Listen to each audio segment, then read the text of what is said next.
ભરૂચમાં નર્મદા જયંતિ પૂર્વે સરદાર સરોવર ડેમમાંથી પાણી છોડવાની માંગ સાથે કલેક્ટરને આવેદનપત્ર આપવામાં આવ્યું હતું। ભરૂચમાં 25 જાન્યુઆરીના રોજ નર્મદા જયંતિ પૂર્વે સરદાર સરોવર ડેમમાંથી ડાઉનસ્ટ્રીમમાં પાણી છોડવાની માંગ ઉઠી છે। સમસ્ત ભરૂચ જિલ્લા માછીમાર સમાજ દ્વારા જિલ્લા કલેક્ટર મારફતે રાજ્ય સરકારને સરદાર સરોવર નિગમને લેખિતમાં રજૂઆત કરવામાં આવી છે।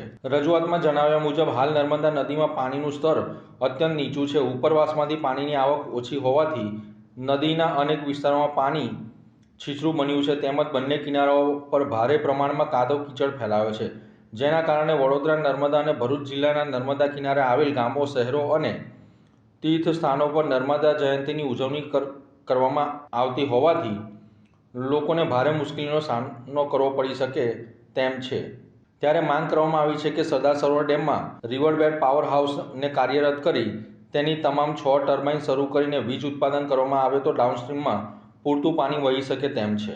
હું ચાણોદથી દીપક માછી। આજે નર્મદા જન્મ મહોત્સવ નિમિત્તે તમારા મીડિયાવાળાના પહેલાં તો અમે આભારી છીએ કે તમે અમારી વાતને વાચા આપો છો। અમારું ફક્ત પ્રશાસનને એક જ કહેવું છે કે રવિવારે 25 તારીખ 1લો મહિનો 2026 રવિવારે માતાજીનો જન્મદિવસ છે। અમારી નર્મદાજી, અમારી મા અત્યારે સૂકી ભટ્ટ હાલતમાં છે, તો એના જન્મ ઉત્સવ નિમિત્તે જો સરદાર સરોવર ડેમમાંથી જો અમને પાણી છોડવામાં આવે અને માતાજીનો પ્રવાહ વહેતો થઈ જાય તો તેનો જન્મ ઉત્સવ ઉજવવાની મજા ખૂબ સુંદર રહે અને ભક્તોની લાગણી દુભાય નહીં, એવી અમારી પ્રશાસન પાસે માંગ છે। મિત્રો, તારીખ 25/1/2026ના રોજ નર્મદા જયંતિનો ઉત્સવ આવી રહેલો છે અને નર્મદા નદીની અંદર સરદાર સરોવર ડેમની ડાઉનસ્ટ્રીમની 162 કિલોમીટરની નર્મદા નદીમાં બંને કાંઠે દરેક તીર્થ સ્થાનોએ ગામ અને શહેરોમાં નર્મદા જયંતિની જન્મજયંતિની ઉજવણી કરવામાં આવે છે, પરંતુ હાલ નર્મદા નદીના આ બંને કાંઠે 162 કિલોમીટરની નર્મદા નદીમાં તમામ જગ્યાએ પાણી છીછરા થઈ ગયેલા છે અને પાણી ખૂબ જ ઓછું છે। તેના કારણે બંને કિનારાની સાઈડ, ખાસ કરીને ભરૂચ જિલ્લાના બંને કિનારે કાદવ જામી ગયેલો છે। એનું કારણ માત્ર એ જ છે કે સરદાર સરોવર ડેમમાંથી પાણી છોડવામાં આવતું નથી। સરદાર સરોવર ડેમમાંથી હાલ ગોરબોલે ગેટમાંથી માત્ર 600 ક્યુસેક પાણી છોડવામાં આવે છે, તેના કારણે હાલ ડાઉનસ્ટ્રીમમાં નર્મદા નદીમાં પાણી નથી।